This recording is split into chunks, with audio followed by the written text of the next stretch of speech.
حضرت امام مالک بیٹھے تھے ہارون رشید کے پاس،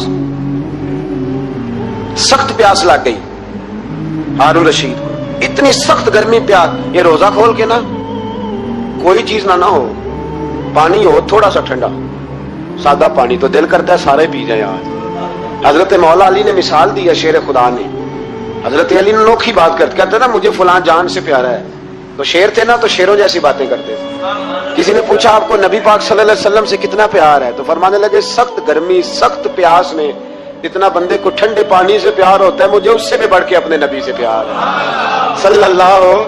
کیسی مثال عطا فرمائی، لوگ وہیں کھڑے ہیں جان سے زیادہ پیارے، فرمایا نہیں، سخت گرمی میں سخت پیاس میں اتنا بندے کو ٹھنڈے پانی سے پیار ہوتا ہے مجھے اس سے زیادہ مصطفیٰ سے پیار ہے۔ یہ مولا علی کا فرمان ہے۔ ہارون رشید کو پیاس لگ گئی تو پانی کچھ دیر سے آیا تو تڑپنے لگا، پانی لاؤ گلا خشک ہو گیا، گھنٹہ ہو گیا، شور کرنے لگا، جلال میں آ گیا، تڑپ لاتے کیوں نہیں، جلدی کرو۔ جب بندہ گرمی میں آتا ہے نا باہر سے تو پانی دیر سے آئے نا تو دل کرتا ہے کہ وہ ہو سکتا ہے گھر میں کوئی پمپ بھی پھوڑ دے، پانی کو دیر سے آیا ہے پہلے پانی، اس لیے سمجھدار خواتین باہر سے جب کوئی آتا ہے تو پہلے پانی لاتی ہے، پانی پی لے جناب۔ تو ہارون رشید تڑپ رہا ہے، امام مالک قریب بیٹھے تھے، خادم کہنے لگا حضور ایک کنواں خشک ہو گیا ہے اور دوسرا آپ کی شایان شان نہیں، پانی صاف نہیں، تو تیسرے سے بندہ لینے گیا ہے، آ رہا ہے بندہ، تھوڑی دیر سے آیا۔ تو ہارون رشید بڑا پریشان تھا، اب بات امام مالک کر رہے تھے تو وہ نہ توجہ اس کی پانی کی طرف تھی، پیالہ پانی کا اندر داخل ہوا تو ہارون رشید کا دل کرتا تھا کہ اڑ کے پانی کے قریب چلا جاؤ، لپک رہا تھا پانی کی طرف۔ جب پانی آیا اس کو پکڑایا تو امام مالک رحمت اللہ علیہ کہنے لگے بادشاہ ذرا ٹھہر جا، پی لینا ہے، آگے ہے نا تیرے قبضے میں ہے، ایک مسئلہ مجھے بتا لے پھر پانی پینا۔ ہارون رشید ایک رات پہلے نا بڑی باتیں کر رہا تھا کہ میں حکومت صحیح چلا رہا ہوں، میرے معاملات بڑے اچھے، اپنی حکومت کی تعریفیں ایک رات پہلے ہو رہی۔ اب جب پانی پینے لگا تو امام مالک اس کو رات والی بات پہ اسے سمجھانا چاہ رہے ہیں، فرمانے لگے بادشاہ رک جا، رک گیا۔ آپ فرمانے لگے اگر یہ پانی ملتا ہی نہ، پورے ملک میں نہ ملتا، پھر تجھے پتہ چلتا پوری دنیا میں نہیں مل رہا، سوچیں آپ اگر پانی خدا نہ خواستہ اگر پانی ملے ہی نہ ملتا، پانی کو کوئی اہمیت تو نہیں نا ہم دیتے، نلکا کھلا ہے تو کھلا ہے، اور اگر ملے نہ تو ہماری بنیادی ضرورت ہے پانی، ایک قدم نہ لوگ چل سکے۔ کہا ہارون رشید اگر ملے ہی نہ اور اگر تجھے لینا پڑے ایک پیالہ پانی کا تو کیا دے کے لے گا؟ کہنے لگا میں اپنی آدھی سلطنت دے دوں گا، آدھی حکومت اور پانی کا پیالہ لے لوں گا۔ امام صاحب فرمانے لگے چل سمجھ میں آ گیا، پی لے پانی۔ اس نے پی لیا تو پیا اس طرح کہ پانی پیالہ منہ سے لگایا تو اتارا تب بھی جب ختم ہو گیا تو امام صاحب فرمانے لگے پی لیا، فرمانے لگے ایک مسئلہ اور بتا، اب اگر تو نے پانی پی لیا تیرا پیشاب بند ہو جائے، یہ پانی پینے کے بعد پھر پیشاب آنا بھی ضروری ہے، اگر بند ہو جائے تو پھر کیا دے گا؟ تو امام صاحب کی طرف غور سے دیکھنے، فرمانے لگے سوچ کے بتانا۔ کہنے لگا حضور آدھی سلطنت باقی کی بھی دے دوں گا۔ تو امام صاحب نے رومال اٹھایا کندھے پہ رکھا، چلنے لگے۔ کہاں جا رہے ہو؟ فرمانے لگے اس بادشاہ کے پاس کیا بیٹھنا جس کی پوری سلطنت کی قیمت پانی کا ایک پیالہ ہے، ایک پیالہ پانی کا اگر نہ ملے تو آدھی گئی اور پیشاب نہ آئے تو باقی بھی۔ کہنے لگے تو کس سلطنت کی باتیں کرتا ہے، کل من علیہا، ہر چیز۔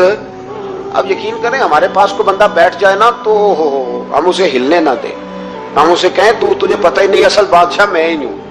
میں تو کچھ ایسے لوگوں کی باتیں بھی سنتا ہوں، مجھے لگتا ہے امریکہ میں بھی حکومت یہی بنواتے ہیں، اتنی زبردست گفتگو کرتے ہیں، اتنا اعلیٰ تجزیہ نکالتے ہیں کہ مجھے لگتا ہے سارے ملکوں کے بادشاہ ان سے مشورہ کرتے ہیں۔ اس قدر زیادہ ہم نے اپنے آپ کو تن کے بڑا کر لیا ہے، کنٹرول میں رہیں۔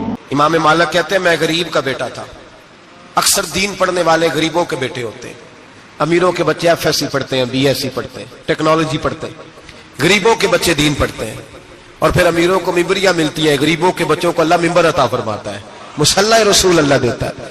حضرت سیدنا امام ابو مالک فرماتے ہیں میں غریب کا بیٹا تھا اور میری 6-7 بہنیں، میں اکیلا بھائی تھا۔ آپ فرماتے ہیں میرے ابا جی فوت ہو گئے، میری امی پکڑ کے مجھے ایک دھوبی کی دکان پہ لے گئی، کہنے لگی اسے کپڑے دھونے کا طریقہ بتا دے، سلیقہ سمجھا دے، یہ بھی ایک چھوٹی سی لانڈری کی دکان کھول لے گا، میری بیٹیوں کا پیٹ پالے گا۔ دھوبی کہنے لگا ٹھیک ہے، میں 2-3 درہم بھی دوں گا مہینے کے، اور جب کام سیکھ جائے گا تو تنخواہ بڑھ جائے گی۔ امام ابو مالک رحمت اللہ علیہ فرماتے ہیں میں بہنوں کے لیے روزی کمانے نکلا، میں بیوہ ماں کے سر پہ بوجھ اتارنے کے لیے نکلا، میں غربت کے عالم میں نکلا، رستے میں امام اعظم کا مدرسہ تھا۔ فرماتے میں وہاں چمکتے چہرے دیکھتا لیکن اپنی غربت کو دیکھ کے میں آگے بڑھ جاتا، پریشان ہوتا کہ میں کیسے علم حاصل کروں گا۔ آپ فرماتے امام صاحب مجھے اکثر دیکھتے، ایک دن امام اعظم باہر نکلے، مجھے کھڑے ہوئے دیکھا تو قریب بلایا، سینے سے لگایا، ماتھا چوما، کیا نام ہے؟ میں نے کہا ابو مالک میرا نام ہے۔ کہا تمہیں پڑھنے کا شوق ہے؟ کہا بڑا شوق ہے۔ کہنے لگے چل آ جا پڑھا کر، آ جا مدرسے میں پڑھا کر۔ کہتے میں سارا دن وہاں پڑھتا، گھر سے کام کرنے آتا، سارا دن امام اعظم کے پاس پڑھتا رہتا۔ مہینہ آیا تو میری اماں کہنے لگی تنخواہ لاؤ۔ میں نے کہا امی جی تنخواہ تو وہ دے گا جو ڈیوٹی پہ جاتا ہو، میں تو پڑھنے جاتا ہوں۔ کہتے اماں گھر سے نکلی اور بڑے غصے کے ساتھ نکلی، کہنے لگی مولوی نے میرا بچہ خراب کر دیا، میرا بچہ خراب کر دیا، میں کام پہ بھیجتی تھی، اس نے کس چکر میں ڈال دیا، مسلوں سے بھی کبھی پیٹ بھرا ہے، کام بھی تو کرنے چاہیے نا۔ کہتے امام اعظم کے سامنے کھڑی ہوئی، امام صاحب بڑے امیر کبیر آدمی، اربوں خربوں پتی تھی، اور پھر اتنے بڑے عالم فقیر، سارا بغداد، سارا کوفہ، سارا مصر سلوٹ کرتا ہے۔ بی بی آئی اور تیز جملے، عورتوں کا طریقہ ہوتا ہے، کہنے لگی مولوی تیری سفید داڑھی، تیرا اتنا نام، تجھے خیال ہی نہیں آیا میں بیوہ عورت ہوں، تو نے میرا بچہ خراب کر ڈالا، میری یتیم بچیاں روٹی کہاں سے کھائیں گی، مسلوں سے بھی کبھی پیٹ بھرا ہے۔ کہتی اتنے سخت جملے کہے پر قربان جاؤ امام اعظم سنتے رہے اور مسکراتے رہے۔ کہنے لگے میری غلطی ہے، میری غلطی ہے، میری غلطی ہے، بی بی بھول گیا تھا، غلطی ہو گئی۔ بی بی کہتی رہی، امام صاحب سنتے رہے۔ جب غصہ اتر گیا تو کہنے لگے اماں تیرا غصہ اتر گیا ہے؟ اتر گیا ہے۔ کہنے لگے تیرا بیٹا بڑا نیک ہے، تیرا بیٹا بڑا لائق ہے، تو اسے پڑھنے دے۔ کہنے لگے چپ کر دے مولوی، یہ پڑھے گا تو میں روٹی کہاں سے کھاؤں گی۔ امام صاحب کہنے لگے مجھے بتائے گی تیرے گھر کا خرچہ کتنا ہے؟ اس نے ایک لفظ تو ہے 3 دینار کا، ایک روایت ایسی بھی لکھی ہے بزرگوں نے، کہنے لگی 40 درہم ہے، اور اماں کہتی میں نے جان بوجھ کے زیادہ بتائے، حالانکہ میں کناب کا خرچہ کرتی تھی، لیکن جب کھلا ڈلا کرے تو وہ والا خرچہ بتایا۔ میں نے کہا 40 درہم خرچہ ہے، تو دے گا؟ تو کہتے امام اعظم کہنے لگے اماں تجھے لینے نہیں آنا پڑے گا، پہلی سے پہلے تیرے گھر میں پہنچ جایا کریں گے، یکم سے پہلے آئیں گے۔ او بھائیو کہاں استاد ملتے ہیں، کہاں استاد ملتے ہیں، کہاں وہ لوگ ملتے ہیں جو دعائیں مانگتے، التجائے کرتے، پیار کرتے۔ گزر گیا وہ دور، اب تو سوٹ لینے کا دور ہے، مٹھائیاں لینے کا دور ہے، ہاتھ ڈلوانے کا دور آیا ہے۔ اب کون پوچھتا ہے؟ اب تو پوچھتے ہیں تو میرے لیے کیا لایا ہے۔ حضرت سیدنا امام اعظم ابو حنیفہ رحمت اللہ علیہ 1 دن نہیں، 2 دن نہیں، 4 دن نہیں، 5 مہینے نہیں، 20 سال تک، کہنا آسان، بولنا آسان، سننا آسان، 20 سال تک امام ابو مالک کے گھر میں خرچہ دیتے رہے، وہ پڑھتے رہے۔ اماں کہنے لگی تو میرے بیٹے کو لگا تو لیا ہے تو پڑھ کے بنے گا کیا؟ حضرت امام اعظم فرمانے لگے بادشاہوں کے تخت پر بیٹھ کر بادشاہوں کے ساتھ کھانے کھایا کرے گا، ان کے ساتھ بیٹھ کے حلوہ کھائے گا، وقت آئے گا تو دیکھے گی۔ کہتے ہیں میرے امام انتقال کر گئے، وقت بیت گیا، ہارون رشید نے مجھے بلایا بغداد میں اور کہا میں آپ کو چیف جسٹس بنانے لگا ہوں۔ کہتے ہیں میں خوشی سے سجدے کرنے لگا، میں چیف جسٹس بنا۔ میں نے اپنی اماں کو خط لکھا کہ اماں بغداد آ جا، تیرے بیٹے کو اللہ نے بڑی شان عطا کر دی ہے۔ فرماتے ہیں ہارون رشید کی بیوی بڑی اولیاء کی، علماء کی بڑی فرما بردار تھی، محبت کرنے والی تھی، اس نے حلوہ بنا کے بھیجا، کھانا بنا کے بھیجا۔ ہارون رشید تخت پہ بیٹھ کے کھانے لگا تو کہنے لگا امام صاحب آپ بھی یہیں آ جائیں میرے ساتھ۔ کہتے ایک کونے میں وہ بیٹھ گیا، ایک میں بیٹھ گیا، بیچ میں کھانا رکھ لیا۔ اتنی دیر میں میری اماں بھی پہنچ گئی، 2 لقمے کھائے تھے کہ اماں آ گئی۔ جب اماں نے مجھے تخت پہ بیٹھے دیکھا، ایک یتیم، ایک لاوارث، ایک بن باپ کا بچہ، وہ کل تک جو بہنوں کے لیے 4 دینار نہیں لا سکتا تھا، تخت پہ بیٹھ کے جب روٹی کھاتے دیکھا تو اماں تڑپ گئی، روئی، چیخیں ماری۔ میں نے کہا اماں کیا ہوا؟ کہنے لگی بیٹا مجھے تیرا استاد یاد آ گیا ہے، اس نے کئی سال پہلے کہا تھا اسے دین کا علم پڑھنے دے، اسے فقیہ بننے دے، یہ بہت آگے جائے گا۔ دیکھ آج اللہ نے تجھے کتنی شان عطا کی ہے۔ کہا بیٹا یہ کمال تیرا نہیں، یہ امام اعظم ابو حنیفہ کا کمال ہے، یہ ان کا کمال ہے جنہوں نے تمہیں یہاں تک پہنچایا۔ میرے بھائی اپنی پوری زندگی حضرت امام اعظم ابو حنیفہ نے۔ آج تو اساتذہ کرام، اساتذہ مجھ سے ایک ٹیچر کہنے لگے حضرت جی دل نہیں لگتا، بے سکونی سی ہے، کچھ بتلائیں۔ تو میں نے کہا کلاس میں کوئی یتیم بچہ ڈھونڈ لیں، کوئی لاوارث بچہ ڈھونڈے، اس کی وردی اپنے ذمے لے لیں، کتابیں اپنے ذمے لے لیں، اس کا خرچہ اپنے ذمے لے لیں، روز جیب میں ٹافیاں ڈال کے جایا کرے کہ غریب کو دینی ہے۔ پر میں 2 مہینے یہ والا وظیفہ بھی پڑھ کے دیکھے، اللہ آپ کو سکون عطا کرے گا۔ یہ بھی کہنے لگے بڑی ٹھنڈک ہوئی ہے، بڑا سکون ملا ہے، بڑی تابعداری۔ میں نے کہا آپ لفظوں سے سکون چاہتے ہیں، وہ لوگ خدمت کر کے سکون لیتے۔ کوفے کا ایک امیر آدمی تھا، پھر غریب ہو گیا. غریب، غربت بڑی پریشانی ہے، بڑی پریشانی، بڑی آزمائش. غریب بیوقوف اس لیے ہوتا ہے کہ اس کی جیب میں پیسے نہیں ہوتے. غریب مجبور اس لیے ہوتا ہے کہ اس کے پاس ہوتا کچھ نہیں نا، تو ساری آزمائشیں اکٹھی آ جاتی. غریب آدمی تھا، محنت مزدوری کرتا لیکن پوری نہ ہوتی. وہ کہتا ایک دن گلی میں ککڑی بیچنے والا آیا. تو میری ایک بیٹی تھی چھوٹی سی، باقی بچے بڑے تھے. چھوٹی ضد کرنے لگی، کہنے لگی ککڑی کھانی ہے. ککڑی کہتے میں پریشان ہو گیا، دل ٹوٹ گیا. بیٹی نے سوال کیا ہے. فرماتے میں نے سوچا کس کے پاس جاؤں، کسی اور کے پاس. مجھے سمجھ نہ آیا، میں سیدھا امام اعظم کے پاس چلا گیا. یہ شخص ہے جو مجھے دے گا بھی اور میرا پردہ بھی رکھے گا. مجھے دے گا بھی اور میرا، بولیے، میرا یہ پردہ بھی رکھے گا. یہ رسوا نہیں کرے گا، یہ فوٹو نہیں کھچائے گا. یہ فوٹو کھچا کے پہلے دن فیس بک پہ نہیں لگائے گا کہ میں غریبوں میں تھیلے بانٹ رہا ہوں. یہ اسی وقت اخبار والوں کو نہیں بلائے گا ایک تھیلا اور 6 اخباروں میں تصویریں. یہ اس طرح نہیں خیرات دے گا. حضرت امام اعظم کے پاس گیا تو فرماتے رش بہت زیادہ تھا، میں امام صاحب سے بات ہی نہ کر سکا. واپس آ گیا، امام صاحب نے بندہ بھیجا. فرمایا پتہ کر یہ بندہ کسی ضرورت کے لیے آیا تھا، رش کی وجہ سے بات نہیں کر پایا. کہتے واپس میرے پیچھے بندہ بھیجا، وہ میرے گھر تک آیا. گھر آ کے اس کو حالات کا پتہ چل گیا، واپس گیا. کہتے ہیں 3 تھیلیاں اشرفیوں کی بھر کے امام اعظم لائے اور خود آئے اور رات کے اندھیرے میں آئے اور مجھے تھیلیاں دے کے نا تو میرے آگے ہاتھ باندھ دیے. میں نے کہا حضور ہاتھ کیوں باندھتے ہیں؟ آپ فرمانے لگے یار دکھ اس بات کا ہے کہ تو میرا پڑوسی تھا اور تیری غربت کا مجھے پتہ ہی نہیں چلا. تو میرے علاقے کا تھا اور میں نے سوچا ہی نہیں، میرا اپنا تھا، مجھے خیال ہی نہیں آیا. فرمایا معاف کر دے، میری شکایت نہ کرنا کہ یہ میری طرف توجہ نہیں کرتا. علم بھی تھا، عمل کا نور بھی تھا، تقوی کا حسن بھی تھا، غریب کی مدد کا جذبہ بھی تھا. آج لوگوں پر مال کا فتنہ سوار ہوتا ہے، سب پر نہیں لیکن زیادہ لوگوں پر.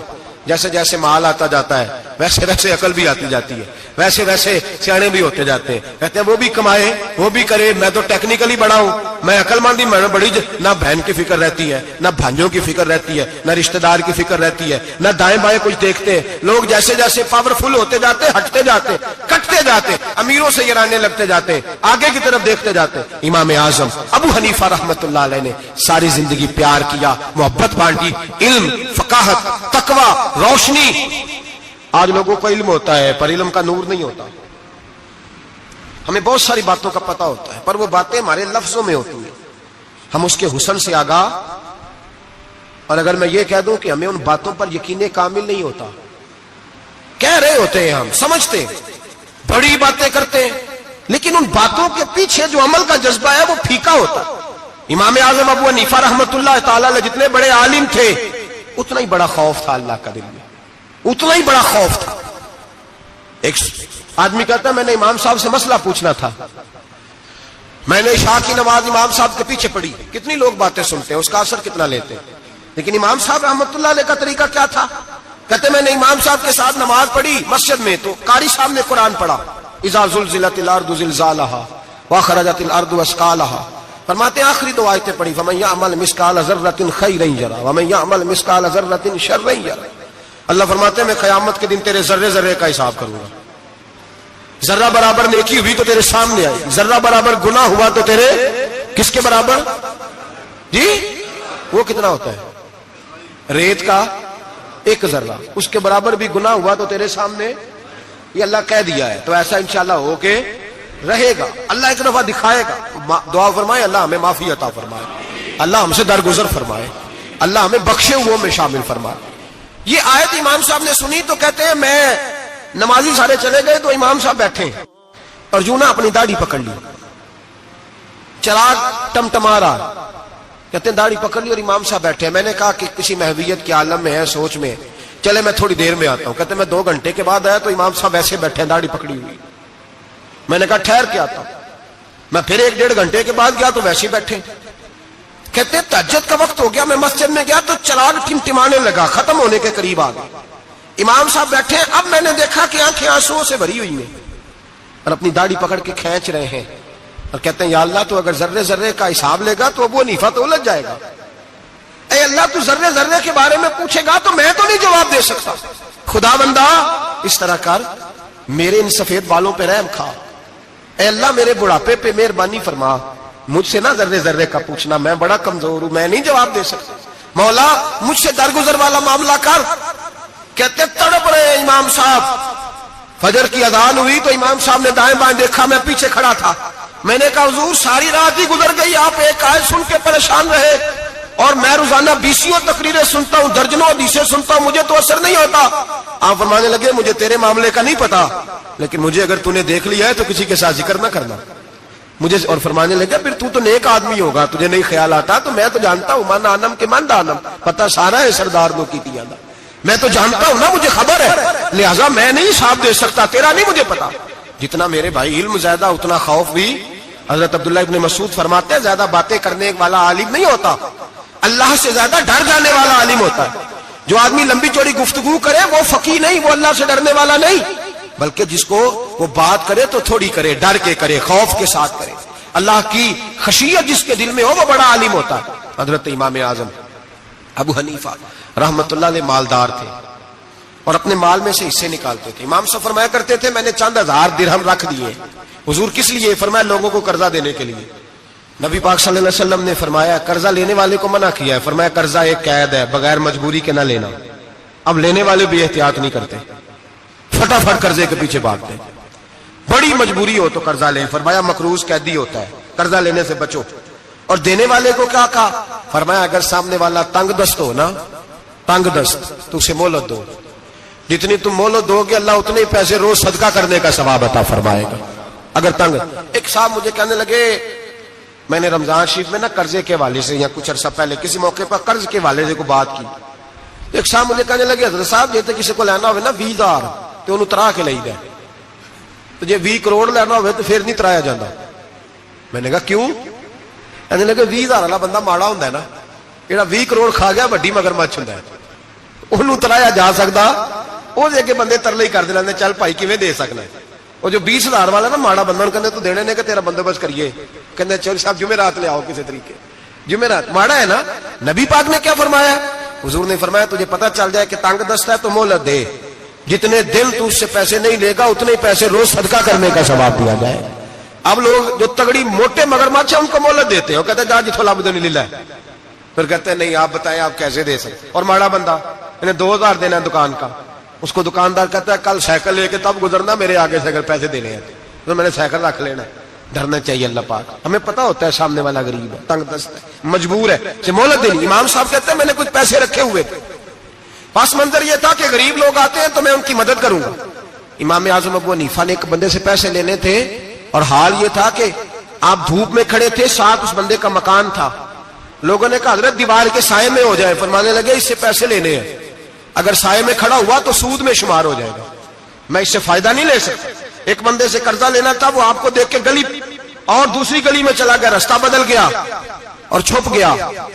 امام صاحب رونے لگے, کہنے لگے اے اللہ میں اتنا برا ہو گیا ہوں کہ تیرے بندے مجھ سے چھپنے لگے, اس کو ڈھونڈ کے لائے, کیوں چھپتا ہے؟ کہ حضور آپ کے پیسے دینے ہیں. آپ نے فرمایا جا میں نے اللہ کی رضا کے لیے معاف کیے, آج کے بعد چھپنا نہ, اس لیے میں نہیں چاہتا کہ تجھے کوفت ہو, تو میری طرف دیکھ کے چھپنے لگا ہے, میری طرف دیکھ کے. غریب تو بھائی گلیوں میں گھستے پھرتے ہیں کہ کوئی بندہ مل نہ جائے. مقروض آدمی پتہ اس وقت چلتا ہے جب خودکشی کر گیا, پتہ اس وقت چلتا ہے, پھر لوگ آتے ہیں اس کے بچوں کو کہتے ہیں فکر نہ کرنا ہم تیرے ساتھ ہیں, تو اس کے ساتھ ہونا تھا, ان کا سایہ بچ جاتا. اب آئے ہو امام اعظم ابو حنیفہ رحمت اللہ تعالیٰ علیہ لوگوں کو سہولت دیتے, آسانی دیتے, پیار کرتے, محبت کرتے. ہم لوگوں کا مزاج ایسا نہیں ہے, ہماری اخلاقیات کے اندر وہ حسن نہیں جو ہمارے بزرگ ہمیں دے کے گئے. اور پھر چھوٹی چھوٹی باتوں میں حقوق العباد کا خیال کرتے, چھوٹی چھوٹی باتوں. ہم تو گالی دے کے بھی کہتے ہیں نا چل کیا ہو گیا, گالی دی ہے نا. میں نے دیکھا ہے سائیکل والے کی ٹکر اگر پجارو والے کے ساتھ ہو جائے تو معافی سائیکل والے نے مانگنی ہے. سائیکل والا مجبور ہے کیونکہ اس کے پاس پجارو نہیں, اور پجارو والا تو شیشہ نہیں نیچے کرتا, کہتا دھوپ آئے گی, گاڑی بڑی مشکل سے ٹھنڈی کی ہے. نیچے اتر کے ملازم کہتا ہے اس کو پوچھو اگر کوئی 200-400 کا نقصان ہوا تو 500 دے دو. مزاج ہے امام اعظم ابو حنیفہ رحمت اللہ علیہ, عالم.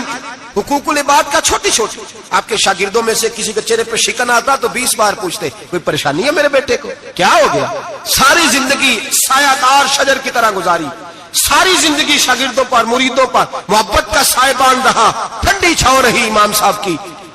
امام اعظم ابو حنیفہ رحمت اللہ تعالی علیہ گلی سے گزر رہے تھے, لکڑی کے جوتے پہنا کرتے تھے, کھڑاؤں. ایک نوجوان بچے کے پیر پہ پیر آ گیا تو کہنے لگا امام اللہ سے ڈر جا. یہ لفظ گئے تو امام صاحب کی چیخ ہی نکل گئی. کئی گھنٹے بے ہوش رہے. لوگوں نے کہا حضور کیا ہوا؟ فرمانے لگے تم نے سنا نہیں؟ چھوٹے چھوٹے جوان بھی کہتے ہیں کہ ابو حنیفہ اللہ سے نہیں ڈرتا، اللہ کی مخلوق کہتی ہے نہیں ڈرتا. اگر یہ کہہ رہے ہیں تو میرا کیا بنے گا؟ کئی دن روتے گزر گئے. لوگ اس بچے کو لائے، آگے کہنے لگا حضور آپ تو پریشان ہو گئے، میں نے تو محاورتاً کہا تھا، محاورتاً کہا تھا کہ آپ اللہ سے نہیں ڈرتے. فرمانے لگے بیٹے مجھے محاوروں کا نہیں پتا، جب رب کے خوف کا نام آتا ہے تو جملے سیدھے میرے دل سے جا کے ٹکراتے، سیدھے دل سے جا کے ٹکراتے. گلی سے گزر رہے، لکڑی کے جوتے پہنے، کھڑا ہوں، بارش ہے، کیچڑ ہے، ایک دیوار کے قریب سے گزرے تو تھوڑا سا کیچڑ اڑ کے نا تو دیوار پہ پڑ گیا. یہاں ٹرالی والا ساری دیوار توڑ جاتا ہے اور کہتا ہے چلو میں نے کون سا جان بوجھ کے کیا ہے. یہاں لوگوں کا گھر توڑ جاتے ہیں، کہتے ہیں چلو بتاؤ کتنا خرچہ آیا تھا. فوری طور پہ لوگ ماننے کو تیار ہی نہیں. امام صاحب کے پیروں سے یہ باریکی سمجھے، یہ حقوق العباد کا مسئلہ ہے. جو جاننے والے ہوتے تھے ان کا یہ طرز زندگی تھا. کیچڑ اڑا پیروں سے اور ایک آدمی کی دیوار پہ پڑ گیا. امام صاحب کھڑے ہیں، سوچ رہے کروں تو کیا کروں. شاگرد صاحب نے حضرت جی کیا پریشانی ہے؟ آپ فرمانے لگے میں نے اس کی دیوار گندی کر دی ہے، صاف نہ کروں تو بھی ظلم ہے، اور اگر صاف کروں تو دیوار کچی ہے. جب صاف کروں گا تو کچھ مٹی اتر جائے گی، تو کسی کے گھر کی مٹی اتارنا یہ بھی ظلم ہے. اب میں دو پریشانیوں میں الجھ گیا ہوں، کدھر جاؤں؟ کہا حضرت جی پھر؟ فرمایا اس کے دروازے پہ دستک دو. دروازے پہ دستک دی تو جو بندہ باہر آیا وہ مجوسی تھا، آگ کی پوجا کرنے والا تھا. امام صاحب کہنے لگے مجھے جانتے ہو؟ کہنے لگے حضور سارا کوفہ جانتا ہے، سارا بغداد جانتا ہے، ساری دنیا جانتی ہے آپ مسلمانوں کے امام ہیں، لوگ جانتے. آپ نے فرمایا یار مجھ سے غلطی ہو گئی ہے. وہ کیا؟ آپ فرمانے لگے میں اپنے انداز میں گزر رہا تھا، بوڑھا آدمی ہوں، خیال نہیں آیا، تھوڑا کیچڑ اڑ کے تیری دیوار پہ لگ گیا ہے. میرے بھائی یہ کوئی فرشتے تھوڑی تھے، یہی زمین پہ بسنے والے لوگ تھے، احتیاط والے لوگ تھے. ہم لوگوں نے پتہ نہیں اپنا مزاج اتنا سخت کیوں بنا لیا ہے. کتنے لوگوں کو لتاڑ کے، کتنی پگڑیاں اچھال کے، کتنے حقوق العباد ضائع کر کے بھی ہم اسی طرح کے مطمئن ہیں. کہاں سے تسلی لاتے ہیں ہم؟ کہاں سے اپنے آپ کو ٹھنڈک دیتے ہیں؟ کیسے اپنے آپ کو ہم سکون دے لیتے ہیں کسی کو تکلیف دے کے؟ کس طرح سکون کی نیند آتی ہے جب کوئی پریشان ہوتا؟ کیوں ہمارا دل پتھر ہو گیا؟ اعلیٰ حضرت فرمایا کرتے تھے جا کسی سے جا کے علاج کرا، تیرے سینے میں جو دل دھڑک رہا ہے وہ سخت ہو گیا، جا کسی سے جا کے اس کی دوائی کھا. تجھے خیال ہی نہیں آتا تڑپتے لوگوں کو دیکھ کر؟ جا کے علاج کرا. اگر ایسے ہی مر گیا تو حالات تیرے حق میں اچھے نہیں ہوں گے. حضرت امام صاحب تڑپ رہے ہیں اور اس شخص کے سامنے آہوزاری کر رہے ہیں جو مجوسی بھی ہے، غریب بھی ہے، کچے گھر میں رہتا ہے. فرمایا یار بتاؤ کیا کروں؟ امام صاحب باتیں کر رہے ہیں تو وہ آدمی حیرت میں کھو گیا. کبھی دیوار دیکھتا، کبھی اپنا آپ دیکھتا، کبھی امام صاحب کو دیکھتا، دائیں بائیں دیکھتا، پسینے آنے لگے. پتہ نہیں کیا سوچوں کا مد و جزر چلنے لگا، کہاں بات گئی، کہاں تک اس کی سوچ گئی، کہاں پلٹ کے آئی. کہنے لگا امام صاحب میں تو چوک میں رہتا ہوں، روزانہ پتہ نہیں کتنی گاڑیاں مٹی برسا جاتی ہیں، کبھی کوئی نہیں آیا، آپ کو کیا ہوا؟ آپ فرمانے لگا مجھے کسی کا نہیں پتا، مجھے تو میں نے جو قرآن حدیث پڑھا ہے مجھے تو ڈر آ رہا ہے، مجھے بتا تو معافی دیتا ہے کہ نہیں، تیری دیوار صاف ہوگی کہ نہیں؟ کہنے لگا حضور دیوار کو چھوڑے، پہلے کلمہ پڑھائے، میرا دل تو صاف کر دے.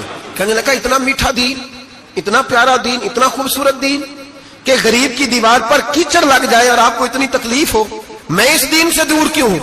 یہاں روز یورپ کہتا ہے کہ مسلمان جھوٹی شادیاں کرتے، دنگا فساد کرتے، نیشنلٹی لینے کے لیے جھوٹ بولتے، جانے کس کس قسم کے لوگ پاپڑ بیلتے، کس طرح اپنا ایمان بیچتے، کیا انداز ہم اختیار کرتے. ہمارے کردار نے لوگوں کو مذہب اور دین کا باغی بنا دیا. ہمارے بزرگوں کا طریقہ یہ تھا کہ چھوٹی چھوٹی باتوں کا خیال کرتے، چھوٹی چھوٹی باتوں کا. بہت بڑے عالم تھے، یہ ساری نیکیاں تو ان کی سماجی تھی، فلاحی تھی، ان کی معاشرت کی نیکیاں تھی، دنیا داری. لیکن جو ان کا باقی کا معاملہ تھا، 4 لوگ ایسے ہیں جو ہمیشہ قرآن پاک ایک رات میں پڑھا کرتے تھے. ان میں پہلا نام حضرت عثمان غنی کا ہے، پورا قرآن پاک. دوسرا مولا علی شیر خدا کا ہے. تیسرا حضرت سعید بن جبیر کا ہے. چوتھے امام اعظم ابو حنیفہ ہیں جو ایک رات میں پورا قرآن پاک پڑھ دیا کرتے. جس جگہ امام اعظم کی قبر بنی ہوئی ہے نا، اعظمیہ ایک محلہ ہے بغداد کا، اس کا نام ہی اعظمیہ، امام صاحب کے نام، جہاں قبر بنی ہوئی ہے وہاں بیٹھ کے امام اعظم ابو حنیفہ نے 60 مرتبہ قرآن پاک ختم کیا. خود پڑھا، خود فرمایا یہاں میں نے دفن ہونا ہے. اس جگہ 60 قرآن پاک پڑھے. رمضان کا مہینہ آتا تھا تو امام صاحب ایک قرآن پاک دن میں پڑھتے تھے، ایک رات کو پڑھا کرتے تھے، ایک قرآن پاک سنایا کرتے. امام صاحب رحمت اللہ علیہ ساری رات نفل پڑھتے. لوگ کہتے ہیں کہ امام صاحب کی رات نماز کے لیے کھڑے ہوتے تو ایک رکعت میں 15 سپارے پڑھتے، تو لوگ کہتے تھے یہ ابو حنیفہ نہیں، یہ تو کوئی کسی نے پلر کھڑا کر دیا، یہ تو کوئی ستون ہے، رکوع ہی نہیں کرتا، پورے 15 سپارے۔ یہاں تو ابھی تراویح آئیں گی، لوگ پہلے سے کہنے لگ گئے بڑی گرمیوں کے روزے ہیں، بڑی گرمیوں کے روزے ہیں۔ اور آ تو لینے دے بھائی، پہنچ تو لینے دے رمضان شریف کو، اللہ بڑا مہربان ہے، ہر چیز کو بدلنے پہ قادر ہے۔ پہلے سے لوگ تیاری کر رہے ہیں، مسجدیں ڈھونڈیں گے جائے اسی اچھا ہو، قرآن جلدی پڑھا جائے، ڈھونڈ کے۔ امام صاحب رحمت اللہ تعالی علیہ، اور میں اکثر کہا کرتا ہوں، میں کہتا ہوں تو تراویح میں کھڑا نہیں ہوتا، پاسپورٹ کے دفتر کھڑا ہو جاتا ہے 2 گھنٹے، شناختی کارڈ کے دفتر تو 3 گھنٹے کھڑا ہو لیتا ہے۔ یہ تیرا ظلم ہے اپنی ذات کے ساتھ کہ تجھے قرآن کے لیے کھڑا نہیں ہوا جاتا، دنیا داری کے لیے کھڑا۔ وہ پروجیکٹر کرانے جائے تو چاہے تجھے 4 گھنٹے لائن میں کھڑا ہونا پڑے، وہاں تو کھڑا ہو لیتا ہے۔ اللہ سے ڈر، اپنی تھوڑی سی دنیا داری کے لیے سارا کچھ کر لیتا ہے۔ حضرت امام صاحب رحمت اللہ تعالی علیہ تقوی اور طہارت کے پہاڑ 55 حج کیے امام اعظم نے۔ کتنے؟ 55 حج فرمائے۔ آج ایک مشقت والا کام ہے، جدوجہد والا کام ہے، جوان بھی تھک جاتے ہیں، کہتے ہیں بڑا مشکل ہے جی، اور یہ جتنا مرضی آسان ہو گیا قیامت تک اس نے مشکل ہی رہنا ہے، اس لیے کہ یہ ایک مجاہدہ ہے۔